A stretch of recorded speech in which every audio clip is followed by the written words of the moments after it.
같이 읽습니다. 모세가 이르되 각 사람이 자기의 아들과 자기의 형제를 쳤으니 오늘 여호와께 헌신하게 되었느니라. 그가 오늘 너희에게 복을 내리시리라. 아멘. 여호와께서 모세에게 말씀하여 이르시되 내 질투심으로 질투하여 이스라엘 자손 중에서 내 노를 일으켜서 내 질투심으로 그들의 손을 하지 않게 하였도다. 그러므로 말하라.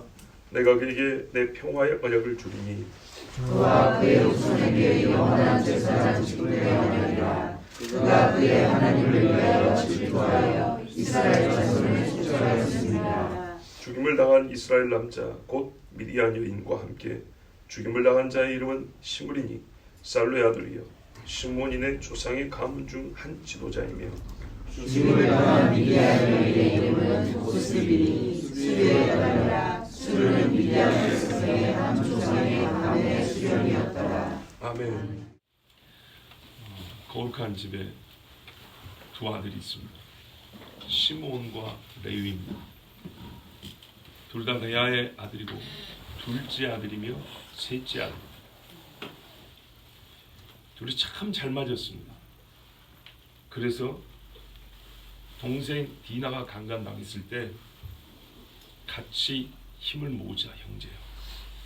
성격도 비슷했습니다. 칼질도 둘 다 잘했고 용맹했고 의분이 있는 자들이었습니다. 세겜 사람들을 다 쳐 죽였죠. 너무나 잘하는 사건이죠. 그때 아버지 야곱이 나무랬습니다. 야, 우리는 숫자가 얼마 되지 아니한데 너희가 피냄새가 이 땅에 진동하겠으니 이리 때가 피냄새를 맡고 달라든 것처럼 이 지경 사람들이 다 달라들 것이다. 우리는 죽었다. 에서가 무서운 게 아니라 이 가나안 사람들 앞에 우리는 이제 다 죽었다 그랬더니 이 두 아들이 그때도 겁을 내지 않고 뭐라 그럽니까? 그러면 아버지요, 저런 분들이 우리 동생을 창녀처럼 취급함이 옳으니까. 이런 사람이 시므온 거래입니다. 멋지죠? 멋진 거예요. 아버지가 할 말이 없었어요. 보세요. 비겁한 침묵이었어요. 아버지가 어떻게 가만히 있을 수 있습니까? 유명한 사람들이 역사적 사건들이 있을 때 한마디씩 합니다. 악인들의 악행 때문에 세상이 망하는 것이 아니라 자칭 의롭다고 하는 자들의 침묵 때문에 세상은 망한다. 이런 유사한 말들을 여러 소위 위인들이라는 사람들이 과학자, 철학자, 종교인 할 것 없이 다 한마디씩 했더랍니다. 그 말은 옳습니다. 악인들은 항상 있기 마련인데 우리는 선을 더해서 발전한다기보다는 악을 제어함으로 현상 유지에 급급한 도덕성을 갖고 있는 사람들입니다. 의롭다고 하는 자들의 침묵이야말로 세상을 더욱 악하게 하고 악인들이 횡행하게 하는 뭐랄까요? 조력이 될 정도입니다. 그렇다면 야곱이 하나님 앞에 새 이름을 받은 야곱이 자기 딸이 강간을 당했는데도 불구하고 힘이 없다고 가만히 있는 것은 사실 얼마나 비겁하고 그렇죠? 오히려 더 잘못된 일인지 모릅니다. 힘이 없어서 가만히 있을 것 같으면 다윗이 왜 골리앗 앞에 나가겠습니까? 왜 사사들이 칼을 들고 나팔을 들고 나가겠습니까? 힘이 없어 당할 것 같으면. 아니 연인들 부부가 있는데 말이죠. 힘이 없어 당할 것 같으면 남자들이 자기 부인이고 아니고 뭡니까? 여자친구 다 내줘야 된다는 얘기입니까? 그건 아니죠. 죽더라도 싸우는 게 이게 살아가는 자의 할 도리입니다. 자, 시므온과 레위는 그렇게 멋진 젊은이들이었습니다. 그런데요, 이 사람들이 죽고 시므온과 레위라는 이름을 가진 후예들이 이제 막 태어났습니다.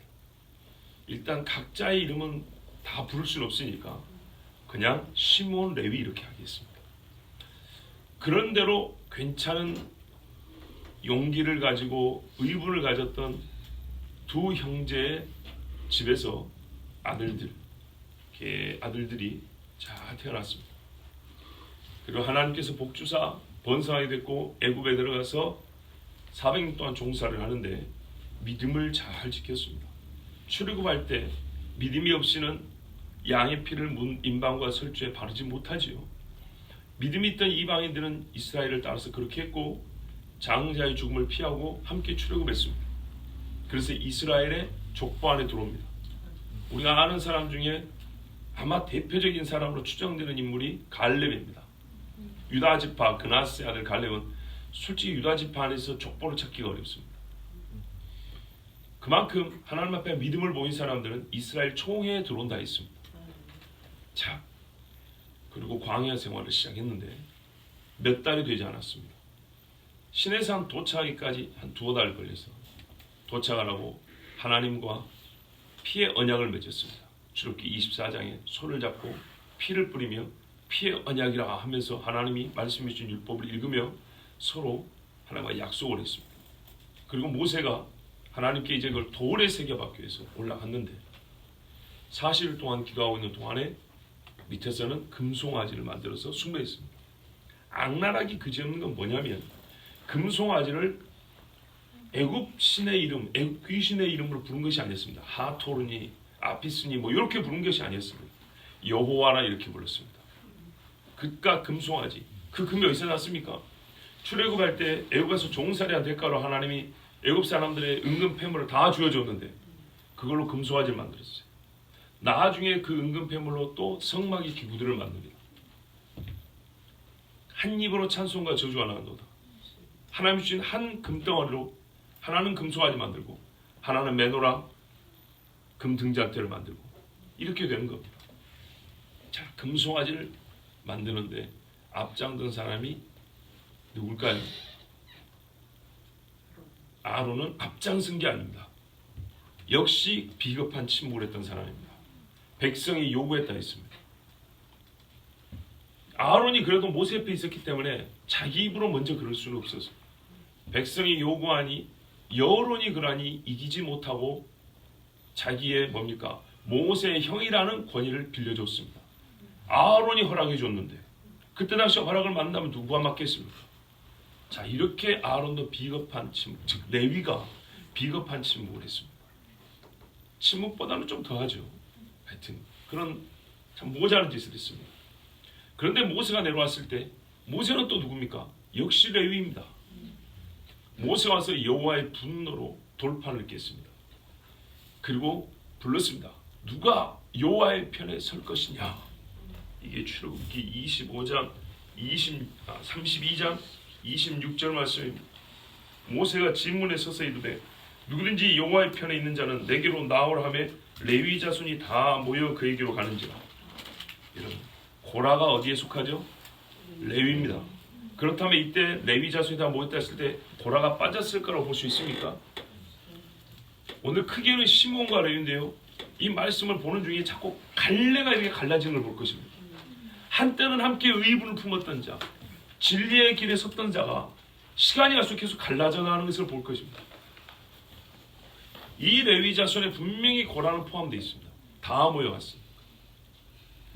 그들에게 모세가 말합니다. 이스라엘 하나님 여호와께서 이렇게 말씀하시기를, 명령입니다. 여호와의 명령.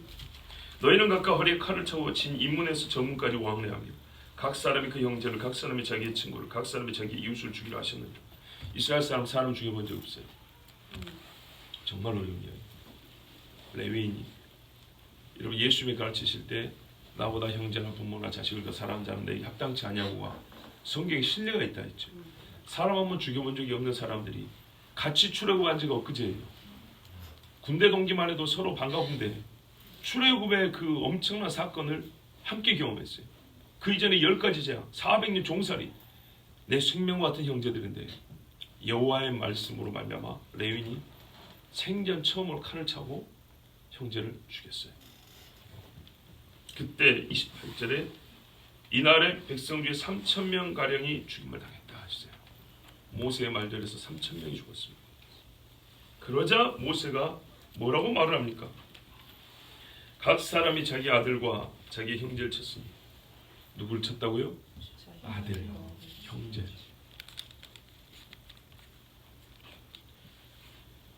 오늘 여호와께 헌신하게 되었느니라. 본래 번역대로 한다면 각 사람이 자기의 아들과 형제를 쳐서 오늘 너희가 여호와께 성결케 하라. 무슨 말이냐면 오늘 이 죄는 피값을 내어야 성결하게 된다, 그런 말이었습니다. 근데 그 피값이 내가 아는 사람이니까 봐주고 내 형제니까 모른 척하고 그것이 아니라 죄 지은 사람은 쳐라, 그 말이었습니다. 여러분, 하나님이 잔인한 게 아니고 하나님 앞에 한 이스라엘의 행위가 잔인한 겁니다. 여호와 앞에 할 수 있는 최고로 더럽고 악한 짓을 하는 겁니다. 그래서 레위인이 하나님께 어떻게 됐습니까? 복을 받았다 했습니다. 29절 끝부분에 그가 오늘 너에게 복을 내리시리라. 누가요? 그가. 단순히 모세의 축복이 아니라 하나님이 약속한 겁니다. 누군가 하나님을 잔인하다 해도 나는 거기에 대해서 변론을 하죠. 하나님 잔인한 게 아니고 네 죄가 더러운 거라고. 그렇지만 분명히 피 흘린 하나님에 대하여 나는 부정하지 않습니다. 그럼 예수쟁이들은 전부 다 피에 굶주린 사람들이 아닙니다. 우리 삶을 보십시오. 안 그렇습니다. 죄에 대한 이야기입니다. 자, 이렇게 해서 레위가 하나님 앞에 복을 받았는데 그 복이 어떤 거냐면 제사장의 직무였습니다. 이스라엘 백성들 앞에서 레위는 제사장이 되었고 성막을 지키는 자들이 되었습니다. 한편 시몬은 어땠습니까? 이 더러운 짓을 보고 한 1세대가 다 죽었습니다. 그리고 2세대가 태어났죠. 2세대가 태어나서 이제 가나안으로 들어갈 일이 남았습니다. 60만 명이 다 죽었어요. 그리고 2세대가 남았는데 2세대들의 믿음은 전보다 뭐 좋았다고 할 것까지는 없지만 적어도 자기 아비 세대가 죽는 걸 봤기 때문에 모세의 말에 그런대로 잘 따랐던 사람들입니다. 그런데 그들에게 무슨 일이 있었습니까? 잘 아시는 대로 발람과 발락이 덫을 놓았죠. 미인계를 쓰고 우상 숭배를 하게 했습니다. 이스라엘 사람들이 다 넘어갔습니다. 그 사건이 민수기 25장입니다. 그래서 사람들이 역병으로 죽어갔습니다. 발람이 이렇게 하면 이스라엘이 넘어올 거라 그랬습니다. 이거는 정말 강력한 미끼였고 헤어나오지 못하는 덫이었습니다. 이스라엘 남자들에게 이방 여인의 이 요상하고 그걸 말하죠? 용어가 생각 안 나는데 요망? 뭐 요괴도 아니고 그 요염? 요염한 자태. 이방 여인들이 아주 야시하게 해가지고 음악과 춤에 음식에 이 향불 피우고 아주 새로운 느낌. 이 젊은이들을 은밀하게 해서 초청을 했습니다. 대놓고 와서 쫙 선 다음에 이스라엘 남자들아 뭐 이런 게 아닙니다. 은밀하게 하나씩 하나씩 가지고 줄줄줄줄 세 나갔습니다. 왜냐? 대놓고 했으면 모세가 처음부터 막았겠죠. 이렇게 살살 끌어 나가가지고 큰 우상숭배 잔칫날 수많은 이스라엘 남자들이 자리를 비웠습니다. 아마도 밤이었겠죠. 낮에 나가면 다 드러났을 거니까 아마도 밤이었을 겁니다. 그리고 거기서 마시고 먹고 즐기고 우상 앞에 절하기까지 했습니다. 금송아지 때와 똑같은 짓을 했다고 과언이 아닙니다. 그러자 하나님께서 역병을 내리고 당일에 23,000명이 죽는 엄청난 일이 벌어졌습니다. 자, 그러면 이 많은 사람들이 죽을 때 여러분 웃을까요? 울까요? 대성통곡을 하겠죠. 아침에 일어나 보니 새파란 젊은이들이 수만 명이 죽어 있는 거예요. 자, 어떻게 죽냐? 역병이 때문에 보통 이렇게 급작스럽게 죽는 병은 어떻게 해요? 피를 썩게 하는 병들하고요. 피를 토하고 죽습니다. 피가 썩기 때문에 막 죽은 시신들은 보통 그래도 피기가 좀 남아있겠죠. 불그스름하고 점점 창백해지고 그 다음에 새파라지고 그 다음에 시꺼매지고 피가 썩으니까요. 그런데 역병으로 죽은 시신은 어떻게 해요? 금세 피가 썩기 때문에 막 죽은 시신도 새까맣죠. 그래서 흑사병이라고 그러는 거예요. 피 색깔 때문에 피부 색깔이 정해지지 않습니까? 그래서 피가 썩는 병이 제일 무섭다는 거예요. 이름하여 폐혈증이라고 무섭죠. 부패하다 폐자입니다. 자, 요즘 말로 하면 이와 같은 병으로 하나님이 하루아침에 걸리자마자 그날부로 수만 명이 죽게 하는 엄청난 역병을 내렸어요. 그래서 이스라엘 백성들이 전부 다 집 밖에 가서 울었어요. 시신에 손도 못 대요. 왜요? 내가 죽으니까. 부패할 때까지 기다릴 수밖에 없어요. 아니면 아주 조심해서 불태울 수밖에 없겠죠. 자, 이런 상황인데 정신 나간 인간이 하나 있었으니 겁도 없어요. 이 똑같은 짓을 한 사람들이 이렇게 죽었잖아요. 가족도 겁이 났는데 같은 짓을 했는데 겁을 내지 않고 그 짓을 더욱 과감하게 한 인간이 있었으니 그가 누구냐면 시몬 자손의 오늘 읽은 사람 누구죠? 시므리라는 사람. 자, 먼저 6절 25장 민수기 25장 6절을 보면 이스라엘 자손의 온 회중이 회막문에서 울 때 얼마나 곡소리가 컸겠습니까? 한 사람만 죽어도 한 동네에서 한 사람만 죽어도 그 소리가 진동을 하는데 곡소리가 말이죠.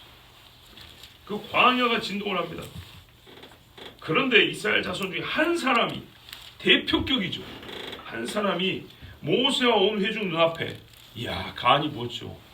모세 앞에 그동안에 모세가 한 기적만 생각해도 겁나서 돌아가야 되는데 그 앞에서 버젓이 갔다는 거예요. 미디안 한 여인을 데리고 왔대요. 거기서 한 것도 이렇게 무서운 죄인데 데리고 들어왔다는 거예요. 이스라엘의 거룩한 지인 안으로 데리고 들어왔다는 거예요. 교회 안으로 데리고 온 거예요. 믿음의 집 안으로 들어온 거예요. 보세요. 그의 형제에게로 온지라. 제사장 아론의 손자 엘르아스의 아들 비느하스가 보고 회중 가운데에서 일어나 손에 창을 들고 그 이스라엘 남자를 따라 그의 막사에 들어가 이스라엘 남자와 그 여인의 배를 꿰뚫어서 두 사람을 죽이니 연병이 이스라엘 자손에게서 그쳤더라. 아멘. 똑같습니다. 자, 이 말씀은 우리가 다양하게 사실 적용됩니다. 종교다원주의도 적용이 돼요. 그렇죠? 성경의 음녀라고 하는 것은 가증한 신앙 체계를 말하기도 하기 때문에 우리의 실제적인 음란의 죄도 말하고 우상 숭배도 하고 교묘하게 들어오는 가짜 신앙들. 자, 그런데 이 인간이 대놓고 그렇게 들어왔어요. 그때 레위 사람인 비느하스, 아론의 손자, 아론의 아들 엘르아사의 아들 비느하스가 창을 들고 들어왔는데 이 둘이 포개져 있었어요. 그러니까 한 방에 뚫어버렸어요. 그래서 죽었더니 어떻게 했어요? 피가 흐르는데 피로 더럽힌 땅은 피가 아니면 땅을 속하지 못한다고 그랬어요. 그래서 이 피가 올 때 어떻게 했다고요? 역병이 그쳤다 했어요. 나중에도 모세를 대적하는 일이 있었어요. 그때도 하나님이 순식간에 죽여버렸어요. 무서운 병으로 그 자리에서 사람들이 픽픽픽 다 쓰러졌어요. 그때 하나님이 어떻게 했습니까? 아론에게 빨리 제단에 불을 가지고 향에 담아가지고 피우라 그랬어요. 산자와 죽은 자 역병이 막 오는데 재빨래서 그 차에 딱 썼을 때 그쳤다 그랬어요. 이게 바로 중보입니다. 백성을 살리는 일을 레위가 하게 된 겁니다. 비느하스 땅을 정결하게 했어요. 똑같은 겁니다. 앞에 그 금송아지 사건처럼. 그 연병으로 죽은 자가 24,000명이더라. 하루에 23,000명이고 총계는 24,000명. 여호와께서 모세에게 말씀하여 이르시되, 자 11절 오늘 읽은 말씀입니다. 아론의 손자 엘르아사의 아들 비느하스가 자 이것도 내 질투심으로 질투하여. 중국 사람들은 질투라는 말 자체에서 아주 그 좋지 않은 마음을 갖고 감정을 갖고 있습니다. 그래서 질투라는 말 자체를 말하면 통역을 잘 안 해줘요. 한 10년 전에 가니까 자꾸 딴소리를 왜 안 하냐고 그랬더니 중국 사람들은 질투라는 말을 아주 싫어한다. 그 단어 자체를. 그래서 우회적으로 근데 그렇게 하면 안 된다. 성경에 나온 대로 해야 된다. 그런 기억이 있는데 자 질투는요 보세요. 사랑의 반대말이 아니고 사랑의 이면입니다. 사랑의 반대가 아니고요. 사랑의 다른 면이라고요. 사랑한 만큼 질투합니다.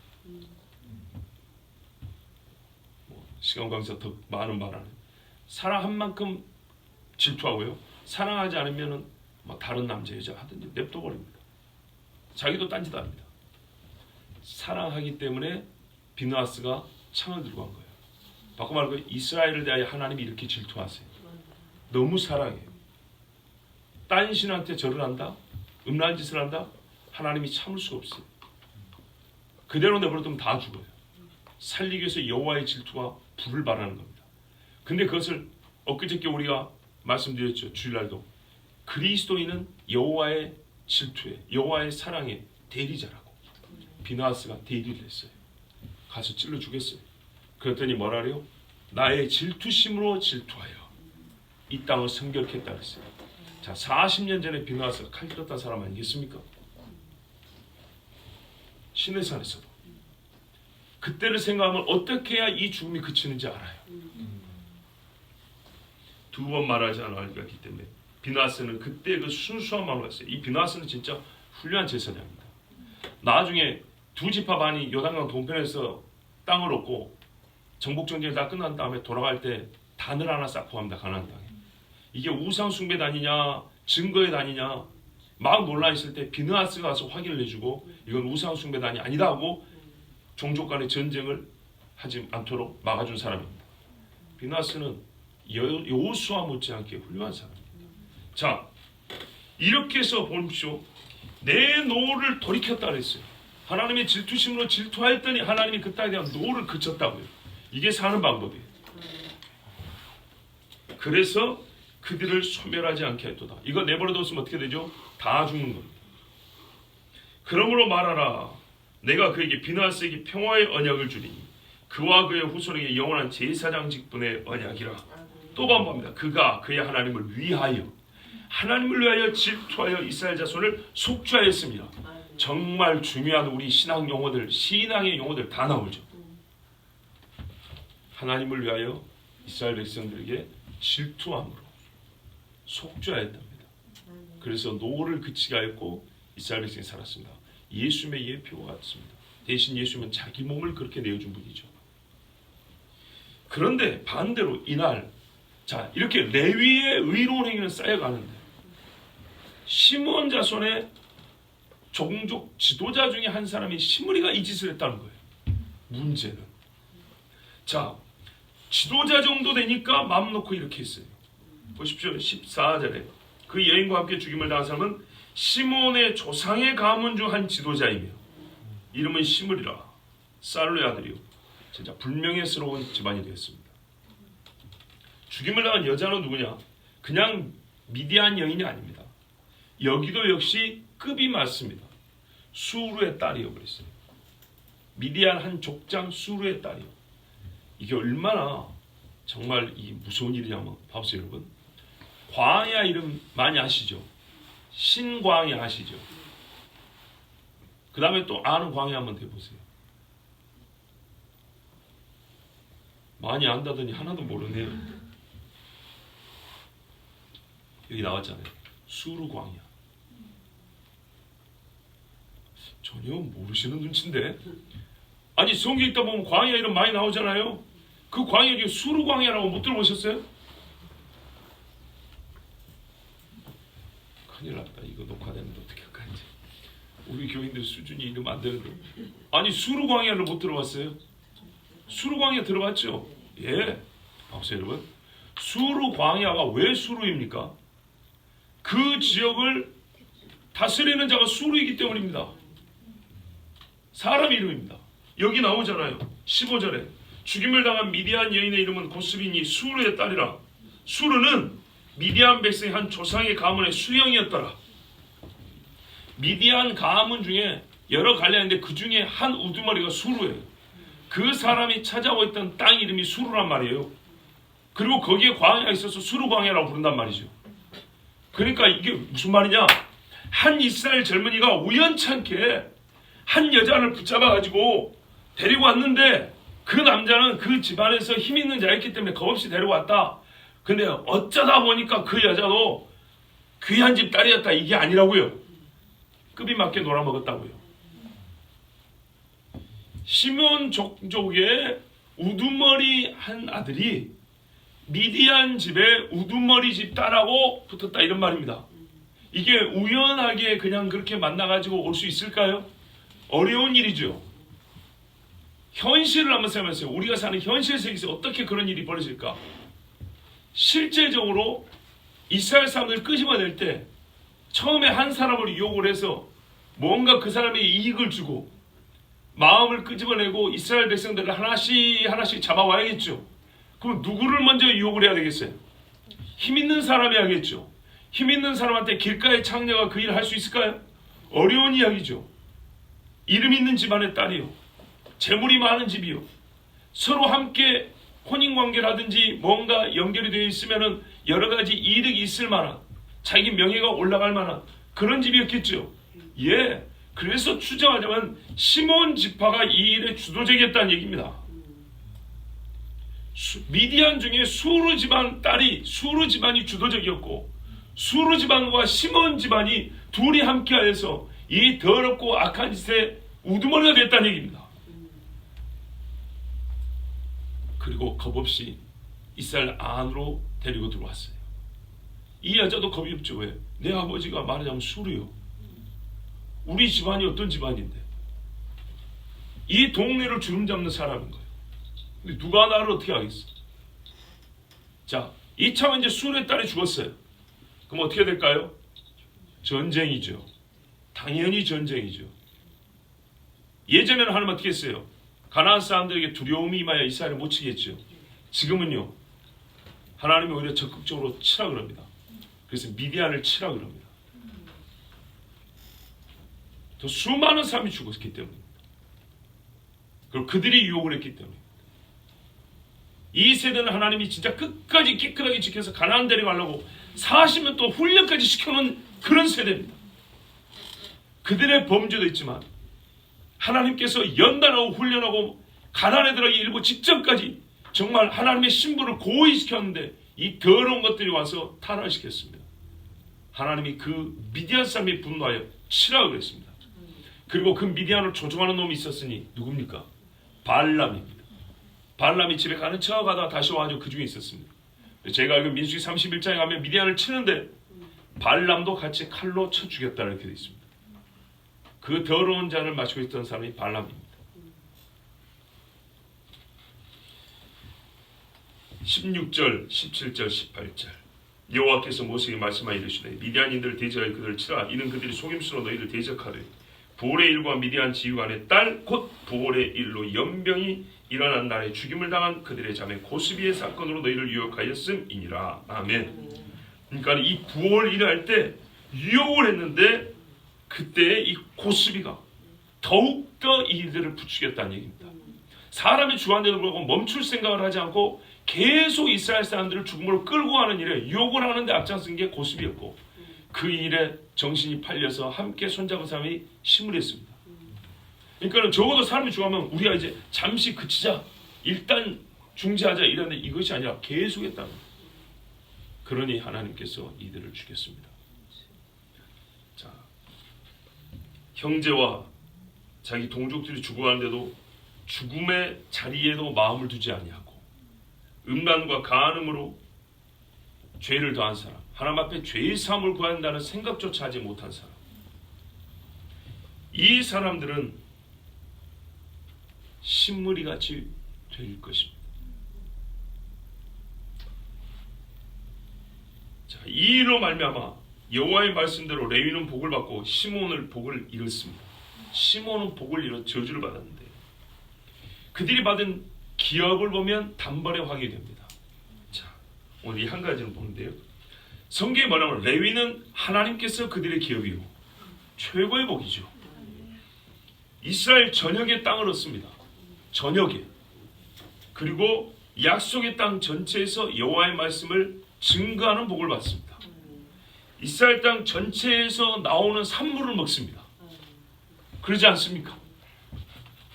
땅이 아무리 조그만하더라도 옛날에는 한 지역이 살았기 때문에 이 동네에서 나는 것들을 주로 먹고 사는데 레위인들은요 백성이 바치는 11조를 다 먹었기 때문에 물론 자기 지역이 사는 걸 먼저 먹었겠지만 정말 많은 걸 먹었습니다. 바치는 거, 여호와께 바치는 제일 좋은 것들을 먹었습니다.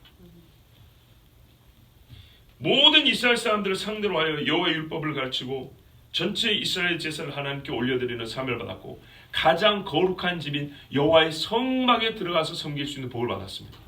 다윗이 그토록 원했던 걸 한마디로 요약하면 레위인의 복입니다. 왕인데도 나는 제사장의 복을 사모한다는 뜻입니다.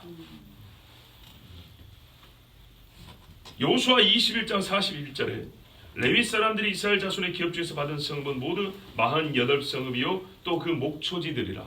즐거운 마음으로 성과 목초지들을 내줬습니다. 레위인들은 개인 사유재산도 없었냐면 아닙니다. 다 가지고 있었습니다. 여호수아 13장 33절에도 오직 레위 지파에 이른 모세가 기업을 주지 아니하였으니 이는 그들에게 말씀하신 것과 같이 이스라엘의 하나님 여호와께서 그들의 기업이 되심이었더라. 아멘. 또 수를 세지 마라 그랬습니다. 사람에 의해서 가늠되지 않는 게 레위입니다. 자, 레위 지파만은 계수하지 말라고 민수기 1장에 이스라엘 전체를 계수할 때 명령을 내립니다. 레위는 세지 마라. 그러면서 뭐라 하면 그들이 무슨 일을 하냐? 증거의 성막과 그 모든 기구와 그 모든 부속품을 관리하게 하라. 그들은 그 성막과 그 모든 기구를 운반하며 거기에서 봉사하며 성막 주위에 진을 칠지며 성막 옆에 살아요. 이스라엘 진이 세 진씩에서 세 지파씩에서 네 진이잖아요. 근데 성막이 가운데 있고 삥 둘러 레위인이 살아요.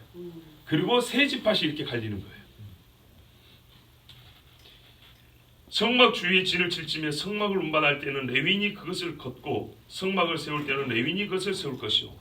그래서 다른 지파 사람들이 함부로 성막에 들어오지 못하게 막는 일을 해요.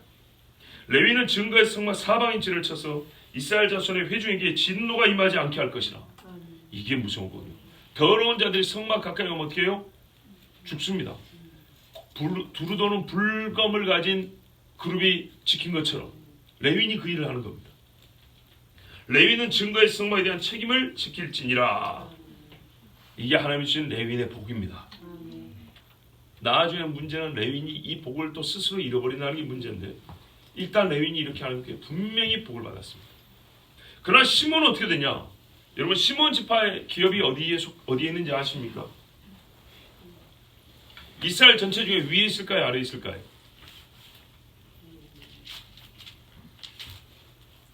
여호수아 강의를 잘 들으셨는데 아래에 있죠. 시몬은 유다 지파 안에 들어가 있어요. 잘 보세요. 유다 지파 안에 유다 지파 안에 갇히게 되었습니다. 시몬이라는 이름은 있지만 우리가 나중에 보면 시몬은 거의 언급되지 않습니다. 그냥 유다 하면 끝납니다. 왜죠? 시몬이 유다와 다르게 별개로 독자적인 행동을 할 수가 없습니다. 결과적으로는 복이죠. 왜? 유다를 못 벗어나니까. 그런 의미에서 복인데 그게 어쩔 수 없이 갇혀있기 때문에 못 벗어나게 된 겁니다. 모자란 사람은 하나님이 이렇게 해서라도 복을 주시려고 살리시려고 하는 것입니다. 시몬 내버려두면요 혼자 있으면 또 악한 짓을 합니다. 자, 방위로 보면 동서남북이지만 평지로 놓고 보면 전부 다 옆입니다. 그죠? 이 지파 옆에 누가 있고 이 형제 옆에 누구 형제가 있고 이런 겁니다. 그런데 시몬만 안에 있습니다. 하나님이 살리기 위해서 한국식으로 말하면 극약 처방입니다. 유다 안에 들어가 있어야 되는 거예요. 어설픈 형제들 안에 있으면 이거 나가고 어떻게 제어가 안 되는데 유다 안에 그 큰 넓은 땅덩어리 안에 힘 있는 유다 안에 들어있어야 다른 짓을 못하고요. 유다가 움직일 때 같이 움직이는 거예요. 유다가 안 움직이면 어쩔 수 없이 안 움직일 수밖에 없고 쉽게 말해서 유다에게 주권을 이양한 생활을 해야 되는 겁니다. 실제적으로 유다 그 뒤에는 시몬을 따로 부를 필요 없이 유다 하면 시몬이 당연히 포함된 걸로 그렇게 취급이 됩니다. 시몬은 실제상 잊혀진 이름에 가까워졌습니다. 여호수아 19장 1절 9절에 둘째로 시몬과 시몬 자손의 지파를 위하여 그들의 가족대로 제비를 뽑았으니 그들의 기업은 유다 자손의 기업 중에 있으라. 시몬 자손의 이 기업은 유다 자손의 기업 중에서 취하였으니 이는 유다 자손의 분깃이 자기들에게 너무 많으므로 시몬 자손이 자기의 기업을 그들의 기업 중에서 받음이었더라. 아멘. 왜 이렇게 될 수밖에 없는지 가르쳐줍니다. 첫째는 제비를 뽑았다는 겁니다. 두 번째는 유다가 너무 많다는 겁니다. 그런데 언급되지 않았지만 당연한 전제 조건 세 번째가 있습니다. 이 안에 들어간 지파는 수가 적어야 됩니다. 그렇죠. 에브라임도 유다만큼이나 강하고 큰데 에브라임에는 붙여주지 않았습니다. 보십시오. 잘 생각해보세요. 애시당초 땅을 나눌 때 다 옆인데 왜 하나만 가운데다 정해놨을까요? 그러고 제비를 뽑은 거 아닙니까? 이 자체가 여러분 좀 희한하지 않습니까? 아니 누가 남 속에 들어가 살고 싶다고 그렇게 땅을 나눌 수가 있단 말입니까? 전부 다 옆인데. 그렇다면 나는 거기서 하나님의 계획이 보입니다. 누군가 이 안에 집어넣으려고 한 거예요. 뽑고 나니 시몬이에요. 물론 이 제비 뽑는 것이 제가 지금 말해서 이렇게 단순하지는 않습니다. 섬 하나하나 이렇게 뽑는 게 좀 복잡하긴 하지만 어쨌든 유다 안에 경계를 또 만들어 놓고 누군가는 이 안에 들어가게 설정을 해놓고 문제는 그 누구가 누구냐 이 말인데 시몬이 뽑힌 거라 이 말이죠. 제비는 사람이 뽑으나 그 길을 정하는 것은 여호와께 있다 그랬죠. 그러면 여호와께서 시몬을 여기 안에다 두겠다고 한 것이라 이 말입니다. 그러면 그것이 되기 위한 조건으로서 인간들의 눈 수준에서 보기에는 어떤 조건이 충족돼야 한다고요? 그 안에 들어갈 정도 수가 적어야 돼요. 많으면 절대 안 돼. 에브라임은 수가 많으니까 더 달라. 네 어서 정복에서 찾아라 그랬다고요. 여담은 동편 사람들 왜 그랬죠? 우리는 수가 많고 가축과 우양도 많은데 땅이 넓고 좋으니까 여기 있겠습니다 그랬죠.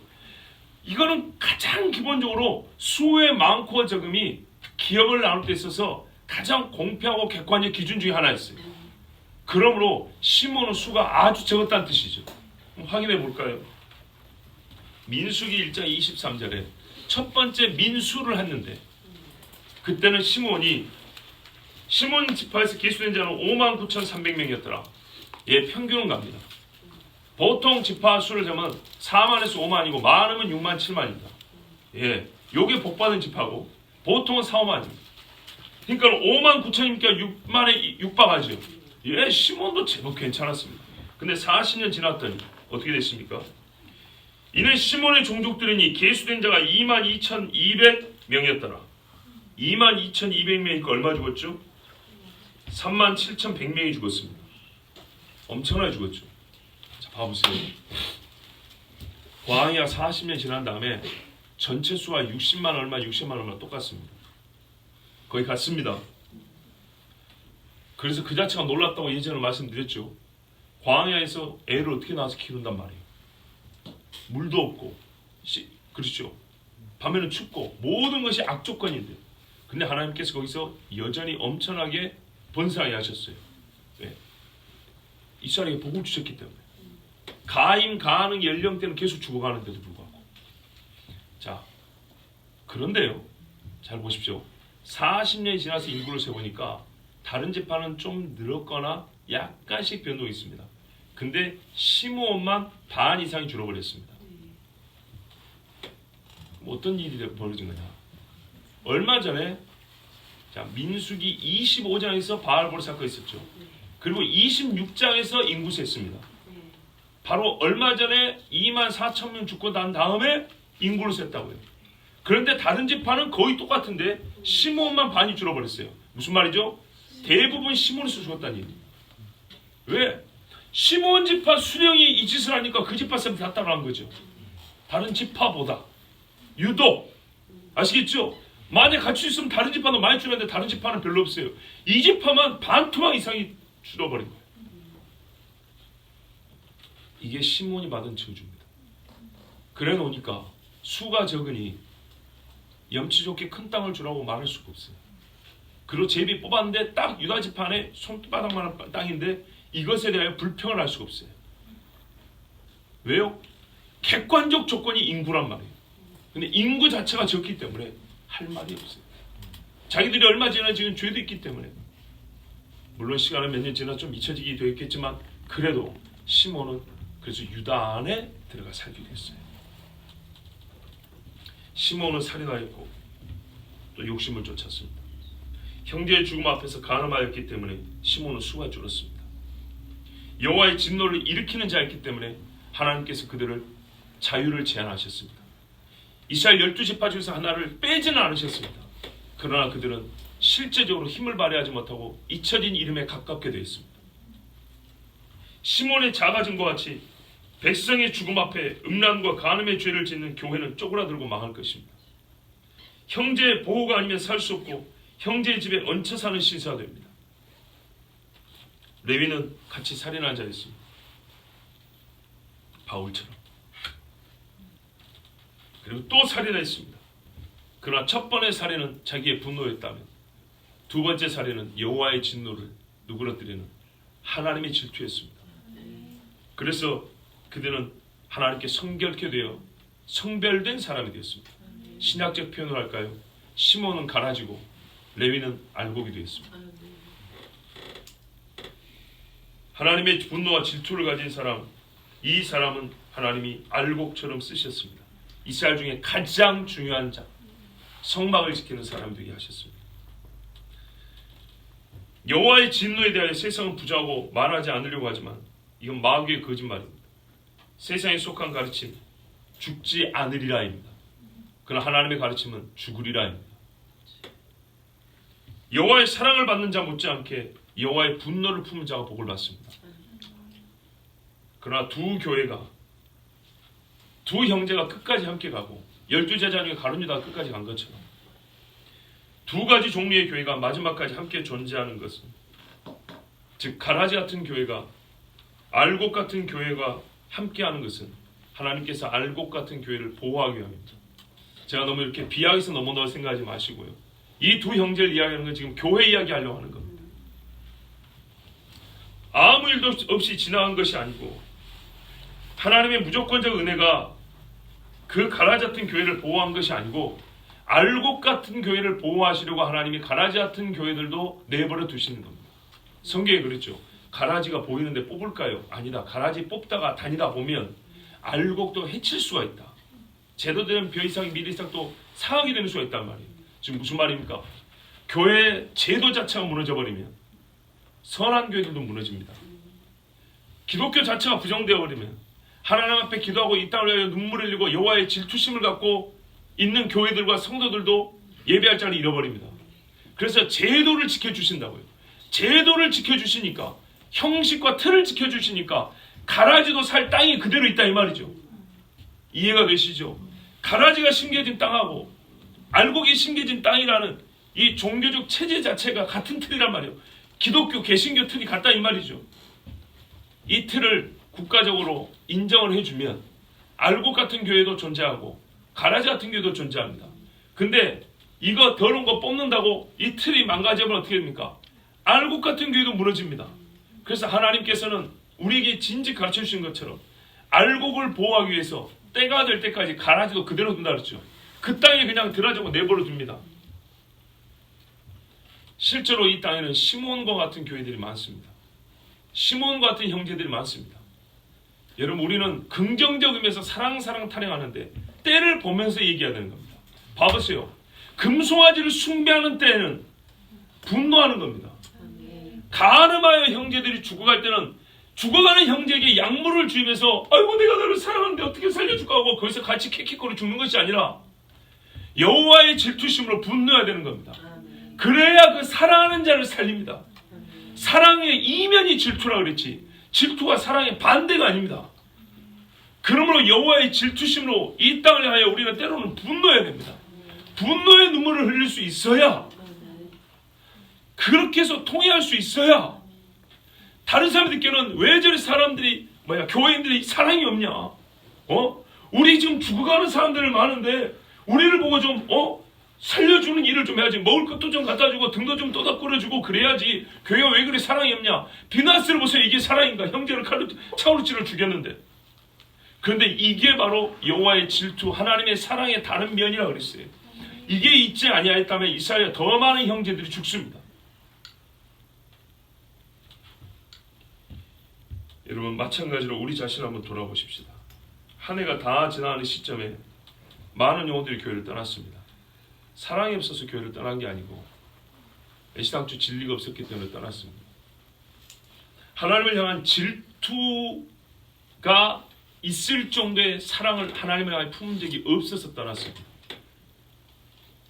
하나님을 많이 사랑하는 자들은 이런 시국에 오히려 화를 냈습니다. 왜 이럴 때도 기도하지 않는가? 왜 이와 같은 때 하나님 앞에 모이려고 애쓰지 않는가? 여러분 보세요.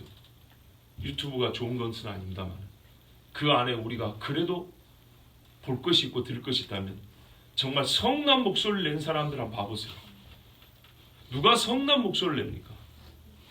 거꾸로 이 땅을 진짜 사랑하고 하나님을 정말 사랑하는 사람들이 성난 목소리를 내든가요, 무관심하고 무덤덤하고 냉랭한 목소리를 내든가요, 학적으로 그럴듯한 목소리를 내든가요, 매우 원색적이고, 그죠? 어떤 것은 너무 감정적이고 크게 소리 지르면서 시끄러울 정도로 부르짖는 사람들 봐보세요. 그 사람들과 나 자신을 정말 1대1로 한번 대놓고 한번 봐보세요. 하나님을 향한 사람이 누가 더 뜨거운가? 다른 식으로 표현이 가능해. 그런 소리 하지 마세요. 신무리가 고스벨을 데리고 올 때는 비나스처럼 하는 게 하나님 사랑하는 거예요. 모세가 지혜가 없어서 진이 끝에서 적극 거두고 자기 아들과 형제를 치어 그랬겠습니까? 하나님이 사랑이 없어서 그렇게 시켰습니까? 하나님이 모세를 통해 시킨 거라고요. 그런데 알량한 사랑 타는 교회들 때문에 다 죽어갑니다. 여호와를 위하여 비나스처럼 진노하는 교회가 진짜 이 땅의 교회를 사랑하는 것이고, 피 흘리기까지 하나님 앞에 땅을 성결하게 하는 믿음의 사람들이 알곡 신자입니다. 그런데 이 알곡들이 기도를 해서 모르드게와 에스더로 말미암아 수많은 유대인이 사는 것처럼 알곡 교회들을 하나님 지키시려고 덩달아 가라앉았던 교회들이 나중에 살아남습니다. 그랬더니 자기들이 어떻게 해요? 별일 없다고 했잖아. 아니면 이 정도만 해도 괜찮은 것이었어 하고 오히려 너희들이 너무 오버했어야 한다. 바보 같은 소리. 그 오버했다는 그 교회들이 있어서 네가 더불어 산 건데, 유다가 있어서 시몬이 산 것처럼 만약 유다라도 없었으면 시몬은 어디에 있을까요? 자, 우리가 지금 보고 싶은 건 이겁니다. 여러분, 시몬과 레위가 젊을 때 둘이 다 괜찮았습니다. 처음에 시작할 때 괜찮았습니다. 50년 전, 60년 전에 어느 동에서, 어느 구에서, 어느 마을에서 교회 세울 때 대개 다 비슷비슷한 열정을 가진 사람들이 교회를 세웠습니다. 열정 없이 교회 세운 사람 없어요. 자기 땅 내놓고 자기 재산 내놓고 반지 팔고 이런 사람 별로 열정 없이 그런 사람 없었어요. 50년, 60년 전에는 다 비슷비슷하고 다 참 좋은 사람들이 많았어요. 조상들이 좋았어요. 우리 섬에 있는 교회들도 대부분 그렇게 세워졌어요. 정말 누구 밭에 누구 논에 어느 한 사람의 헌신으로 다 그렇게 세워졌어요. 근데 지금요, 이 시골에 어떤 6개 교회 중에 한 교회만 온전하게 예배를 드리고 나머지 교회는 예배를 똑바로 안 드린다니까. 이 지경이 되었습니다. 분노하지 않습니다. 정말 아무도 분노하지 않습니다. 우리가 예배하지 못한다는 것에 대해 분노한 사람이 없습니다. 내 친구로서 한 달 살았잖아요. 없어요. 그 교회가 제일 큰 교회고 그 교회가 예배를 안 듣는데 앞장서고 있는데도 불구하고 통회하는 사람이 한 명도 없어요. 예배 때문에 괴로운 사람이 없어요. 분노하는 사람이 없다고요. 그런데 그 교회가 여전하죠. 교회들이 여전히 건물을 가지고 있고 여전히 웬만큼의 수를 유지하고 있죠.